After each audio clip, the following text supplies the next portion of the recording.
Hello friends, నా పేరు నాయుడు. మీరు చూస్తున్నది పోటీ ప్రపంచం యూట్యూబ్ ఛానల్. ఈ వీడియోలో మనం జనవరి 7వ తేదీ ఫస్ట్ షిఫ్ట్లో జరిగినటువంటి ఆర్ఆర్బి గ్రూప్ డి ఎగ్జామ్కి సంబంధించి కొన్ని మెమోరీ బేస్డ్ క్వశ్చన్లు అనేవి నా దగ్గర ఉన్నాయి. వాటిని మనం డీటెయిల్గా ప్రశ్నలు మరియు ఎక్స్ప్లెనేషన్ కూడా చూద్దాం. అయితే వీడియోలోకి వెళ్ళే ముందు చిన్న రిక్వెస్ట్, ఎవరైతే ఇంక ఎగ్జామ్ రాయలేదో వాళ్ళకి ఈ వీడియోని షేర్ చేయండి, వాళ్ళకి యూజ్ అవుతుంది. అలాగే 2026లో గ్రూప్ డి నోటిఫికేషన్ అనేది 22,000తో ఉంటుంది. వాటికి కూడా సేమ్ ప్రశ్నలు మాదిరిగానే ఉంటుంది, సేమ్ సిలబస్సే ఉంటుంది. కాబట్టి వీడియో కూడా మీకు కూడా యూజ్ అవుతుంది. ఓకేనా? వీడియో అయితే లాస్ట్ వరకు చూడండి. ఏమైనా డౌట్ ఉంటే కామెంట్ చేయండి. ఓకేనా? లేట్ చేయకుండా వీడియో అయితే స్టార్ట్ చేసేద్దాం. ఇక మనం ఫస్ట్ ప్రశ్న చూసినట్లయితే, నేను 2 లాంగ్వేజ్లో కూడా ప్రశ్న అనేది రాశాను, ఇంగ్లీష్లోని మరియు తెలుగులోని కూడా రాశాను. What was the main objective of the first 5-year plan? అంటే పంచవర్ష ప్రణాళిక మనకు ఉన్నాయి కదా. మొదటి పంచవర్ష ప్రణాళిక 1951-56 వాటి యొక్క ప్రధాన లక్ష్యం ఏమిటి అని మనకి ప్రశ్న అడగడం జరిగింది. ఆప్షన్ చూడండి, భారీ పారిశ్రామికీకరణ, ఆప్షన్ బి వచ్చేసరికి వ్యవసాయ అభివృద్ధి, ఆప్షన్ సి వచ్చేసరికి స్వలంబన, నెక్స్ట్ ఆప్షన్ డి వచ్చేసరికి పేదరిక నిర్మూలన. వీటి మన ఎక్స్ప్లెనేషన్ ఒకసారి చూద్దాం. పంచవర్ష ప్రణాళికని మనం ప్రారంభించింది ఎవరంటే, మన భారతదేశ తొలి ప్రధానమంత్రి అయినటువంటి జవహర్లాల్ నెహ్రూ భారత పార్లమెంట్లో ప్రారంభించడం అనేది జరిగింది. ఇది ప్రధానంగా వ్యవసాయ రంగం పైన ఫస్ట్ కృషి చేస్తారు మొదటి పంచవర్ష ప్రణాళిక. దీనిలో భాగంగా ఆనకట్టలను నిర్మించడము, నీటిపారుదల, అంటే ఉదాహరణకు బాక్రనంగల ఆనకట్టు, పెద్ద కేటాయింపులు అనేవి కట్టడం జరిగింది. ఎక్కువగా మేజర్గా మనకు దేనికి ఇంపార్టెన్స్ ఇచ్చారంటే, మనకి వ్యవసాయ రంగానికి ఇచ్చారు ఫస్ట్ది. నెక్స్ట్ ప్రణాళిక యొక్క ఆ లక్ష్యం ఎంత పెట్టుకున్నారు? వృద్ధి రేటు 2.1% లక్ష్యం సాధించాలని పెట్టుకున్నారు. కానీ సాధించిందంత 3.6% వృద్ధి రేట్ అనేది సాధించారు. కాబట్టి ఇది సక్సెస్ఫుల్ అయిన ప్లానింగ్ అని చెప్తారు. నెక్స్ట్ రెండవ పంచవర్ష ప్రణాళిక గురించి ఒకసారి చూద్దాం. రెండవ పంచవర్ష ప్రణాళిక 1956 నుండి 61 వరకు. దీని తర్వాత 5 సంవత్సరాలకి మనకి రెండవ పంచవర్ష ప్రణాళిక. దీనికి పారిశ్రామికీకరణకు ఎక్కువగా ప్రాధాన్యత ఇవ్వడం జరిగింది. నెక్స్ట్ ఈ రెండవ పంచవర్ష ప్రణాళికను రూపొందించింది ఎవరు? PC Mahal nobis. ఓకేనా? ఈ రెండవ పంచవర్ష ప్రణాళిక యొక్క లక్ష్యం ఎంత? 4.5 వృద్ధి రేటు ఉంటే సాధించింది ఎంత? 4.27 అనేది సాధించాం. అయితే మీకు ఒక ప్రశ్న అడుగుతున్నా, పంచవర్ష ప్రణాళికలు అనేవి మనం ఏ దేశం నుండి కాపీ చేసాం, తీసుకున్నాం, గ్రహించాం అనేసి అది మీకు అడుగుతున్నాను. తెలిస్తే ఆన్సర్ అనేది కామెంట్ చేయండి. నెక్స్ట్ క్వశ్చన్ చూడండి, for which reason is the Hola Mohalla అంటే ప్రైమ్లీ సెలబ్రేటెడ్? హోలా మొహల్లా అనే ప్రధానంగా జరుపుకుంటారు. ఇది ఎక్కడ జరుపుకుంటారో అంటున్నాడు. ఇది ఈ ఆప్షన్ ఏ చూడండి, పంటల ప్రారంభానికి ముందు జరుపుకుంటారు. అలాగే మనకి యుద్ధ కళలు మరియు పరాక్రమణ ప్రదర్శించడానికి ముందు జరుపుకుంటారు. అలాగే మనకి గురునానక్ దేవ్జీ పుట్టినరోజు నాడు జరుపుకుంటారు. మొఘల్ సామ్రాజ్యం విజయానికి స్మరించుకోవడానికి జరుపుకుంటారు. ఆప్షన్లు ఇచ్చాడు మనకి. హోలా మొహల్లా 10వ సిక్ గురువు గురు గోవింద్ సింగ్ మనకి 1701వ సంవత్సరంలో ప్రారంభించడం జరిగింది. దీని ప్రధాన ఉద్దేశం ఏంటి? సిక్కులు సైనికుల సామర్థ్యాలను బలోపేతం చేయడానికి, వారిని యుద్ధానికి సిద్ధం చేయడం కోసం యుద్ధం ముందన్నమాట ఈ పండుగ లాంటిది అనేది జరుపుకుంటారు. ఓకేనా? ఈ పండుగను ఎప్పుడు జరుపుకుంటారంటే హోలీ తర్వాత రోజు జరుపుకుంటారు. హోలీ పండుగ ఏదైతే ఉందో ఆ పండుగ తర్వాత రోజు దీన్ని జరుపుకుంటారు. నెక్స్ట్ సిక్కులు గుర్రపు స్వారీ, కత్తి స్వారీ, నెక్స్ట్ గట్కా, ఈ సాంప్రదాయ కళలన్నీ కూడా ఇందులో ప్రదర్శిస్తారు. ఓకేనా? నెక్స్ట్ ప్రశ్న చూడండి. మీ అందరికీ తెలిసిందే మరహౌలి ఇనుప స్తంభం. మరహౌలి ఇనుప స్తంభం ఉంది కదా, ఇది ఏ రాజవంశానికి చెందింది? ఇది ఢిల్లీలో ఉంది. ఇది ఏ రాజవంశానికి చెందింది అని మనకి క్వశ్చన్ అడిగాడు. ఇక్కడ చూడండి, మౌర్య వంశం, గుప్త వంశం, కుషాణ వంశం, నెక్స్ట్ శాతవాహన వంశం కూడా అడిగాడు. ఎక్స్ప్లెనేషన్ చూసినట్లయితే మనకి ఢిల్లీలోని ప్రసిద్ధ మరహౌలి ఇనుపు స్తంభం అనేది గుప్త రాజవంశానికి చెందింది. దీన్ని గుప్త పాలకుడు చంద్రగుప్త II విక్రమాదిత్య అతని బిరుదు. ఇతను క్రీస్తు శకం 4వ శతాబ్దంలో దీన్ని నిర్మించాడు. దీని ప్రాముఖ్యత ఏంటి? ఈ స్తంభము 2వ చంద్రగుప్తి సైనిక విజయాలకి జ్ఞాపకార్థం నిర్మించబడింది. ప్రాచీన భారతదేశ లోహ శాస్త్రానికి అద్భుతమైన ఒక ఉదాహరణగా చెప్పొచ్చు. కాబట్టి ఆన్సర్ ఏమవుతుంది మనకి? గుప్త రాజవంశం అనేది ఆన్సర్ కరెక్ట్ అవుతుంది. నెక్స్ట్ క్వశ్చన్ చూడండి, కరెంట్ అఫైర్స్ క్వశ్చన్ ఇది. 17వ బ్రిక్స్ శిఖరాగ్ర సమావేశం 2025 ఏ దేశంలో జరిగింది అంటున్నాడు. In which country was the 17th BRICS summit 2025 held? అంటే రష్యా, భారతదేశం, బ్రెజిల్, దక్షిణాఫ్రికా ఆప్షన్ అనేవి ఇచ్చాడు. ఆప్షన్లు కూడా బ్రిక్స్ దేశాలే ఇచ్చాడు. ఓకేనా. మనకి ఎక్స్ప్లెనేషన్ చూసినట్లయితే 17th బ్రిక్స్ సమిట్ 2025 జూలై 6, 7 తేదీల్లో జరిగింది. ఎక్కడ జరిగింది? బ్రెజిల్లోని రియో డి జనీరోలో జరిగింది.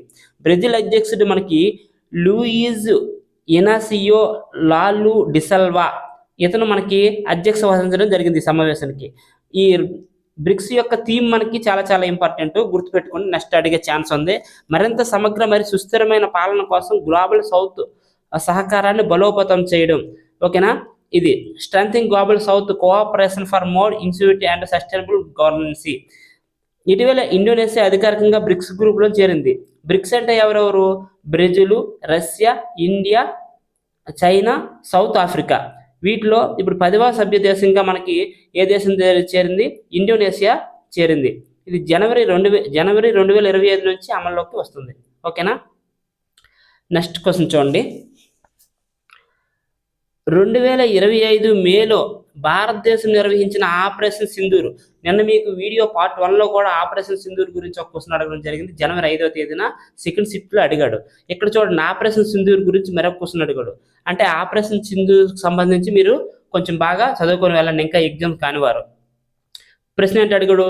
మే 2025లో భారతదేశం నిర్వహించిన ఆపరేషన్ సింధూర్ వింగ్ కమాండర్ వ్యోమయోక్క సింగే పాత్ర ఎలాంటిది అని అడిగాడు. ఆమె రఫేల్ యుద్ధ విమానాలకు నాయకత్వం వహించింది, ఆప్షన్ ఏ. ఆప్షన్ బి చూసినట్లయితే ఆమె అధికారిక విలేకరుల సమావేశానికి నాయకత్వం వహించింది, ఆప్షన్ సి. ఆమె నావికా యుద్ధ నౌకలు నడిపింది, ఆప్షన్ డి. ఆమె గ్రౌండ్ మిలిటరీ బృందానికి నాయకత్వం వహించింది.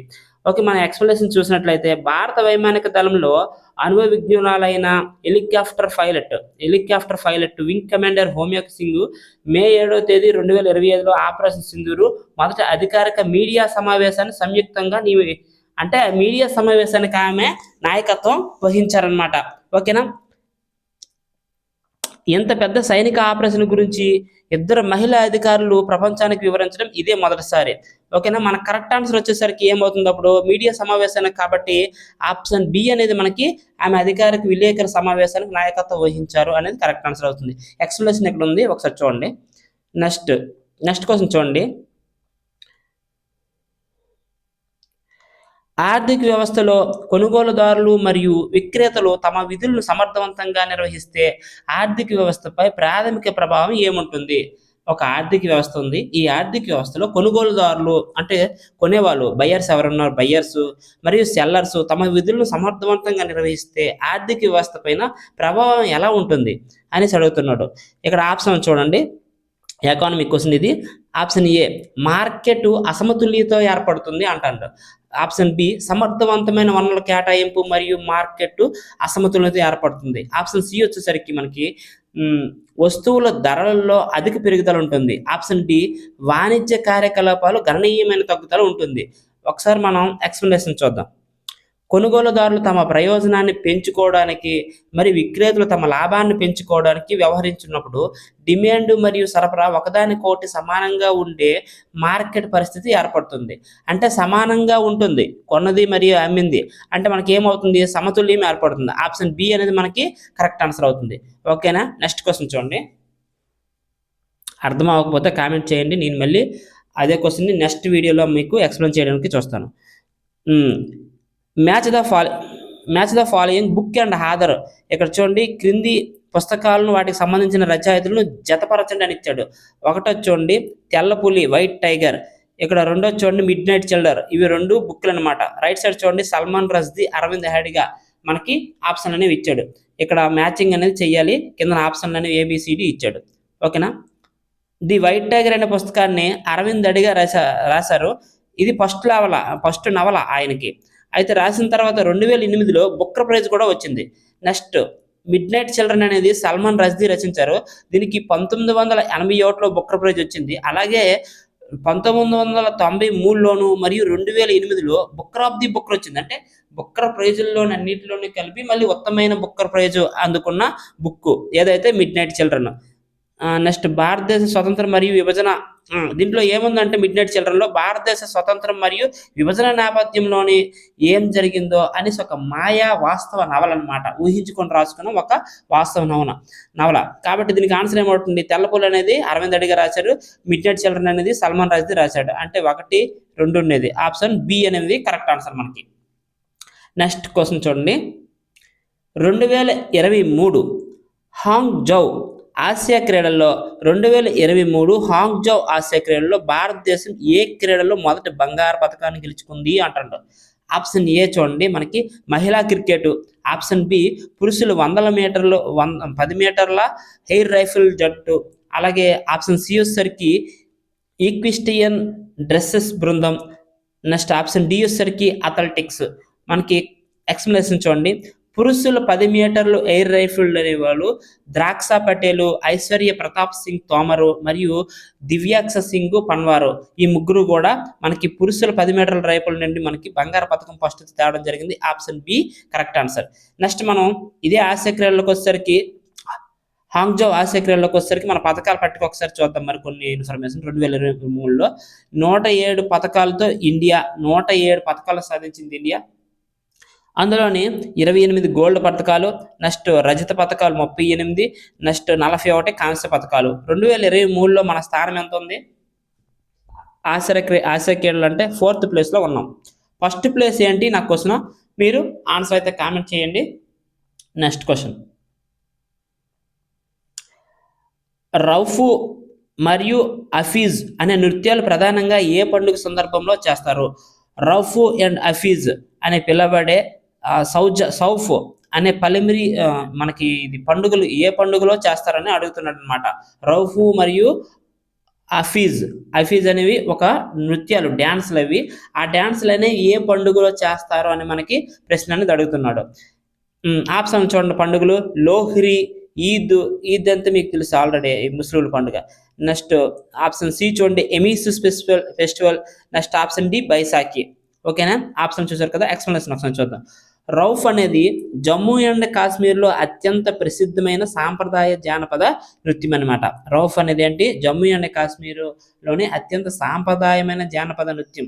ఈద్ ఆల్ ఫితర్ మరియు రంజాన్లో జరుపుకునే కాశ్మీర్ మహిళలు దీన్ని ప్రత్యేకంగా ప్రదర్శిస్తారు. ఓకేనా?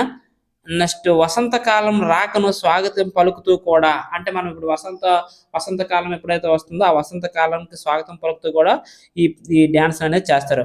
మహిళలు ఒకరితో ఒకరు ఎదురెదురుగా ఉండి ఒకరి చేతులు ఒకరు పట్టుకొని నెమ్మదిగా అటు ఇటు తిరుగుతూ డ్యాన్స్ చేస్తారు. అది ఒక రకమైన డ్యాన్స్.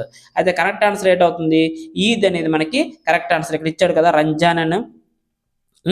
రంజాన్ సమయంలోనూ జరుపుకుంటారు అనేసి ఈద్ ఆల్ ఫిరీద్ అంటే ఆప్షన్ బి మనకి కరెక్ట్ ఆన్సర్. నెక్స్ట్ క్వశ్చన్ చూడండి. 77వ సీనియర్ నేషనల్ అక్వాటిక్ ఛాంపియన్షిప్ 2024 ఎక్కడ జరిగింది?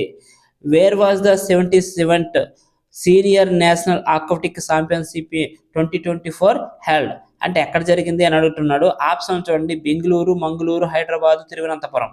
ఓకేనా? నెక్స్ట్ మనకి ఎక్స్ప్లెనేషన్ చూసినట్లయితే మంగళూరులోని హెమ్మాకేర్ అనే అంతర్జాతీయ స్విమ్మింగ్ పూల్లో ఇది జరిగింది. అంటే ఆప్షన్ బి కరెక్ట్ ఆన్సర్. మనకి మంగళూరులో జరిగింది అనేది కరెక్ట్ ఆన్సర్. నెక్స్ట్ ప్రశ్న చూడండి. క్రింది వాటిలో మన ఇప్పుడు ఇండోర్ గేమ్స్, అవుట్డోర్ గేమ్స్ ఉంటాయి కదా, అవుట్డోర్ టీమ్ గేమ్ ఏదో అంటారు. టీమ్ గేమ్ అంటే జట్టు ఉండాలి, ఒకటి ఆడితే అయిపోదు, సింగిల్గా ఉండకూడదు. ఇక్కడ which of the following is primarily అనే అవుట్డోర్ టీమ్ గేమ్ అంటారు. ఆప్షన్ చూడండి చదరంగం ఇండోర్ గేమ్. ఇప్పుడు 1 versus 1 ఆడతారు కాబట్టి ఒకటి ఆప్షన్ కాదు. నెక్స్ట్ విలువిద్య అంటే ఆర్చరీ. ఇది కూడా విలువిద్య, ఇలా మనకి బాణాన్ని వేస్తారు కదా, అది కూడా ఒకలే వేస్తారు కాబట్టి అది కూడా ఆప్షన్ అనేది కరెక్ట్ కాదు. షూటింగ్ అనేది చూడండి సింగిల్స్ ఉంటారు, ఇక్కడ ముగ్గురు కూడా వేస్తారు, కానీ ఇండోర్ గేమ్ ఇది, ఓన్లీ అవుట్డోర్కి అవ్వదు. నెక్స్ట్ బాస్కెట్ బాల్ చూడండి ఇండోర్ అవుట్డోర్ అవుతుంది, రెండింటిలో కూడా ఎక్కువ మంది జట్టు ఉంటారు కాబట్టి కరెక్ట్ ఆన్సర్ మనకి బాస్కెట్ బాల్ అనేది కరెక్ట్ ఆన్సర్. ఓకేనా?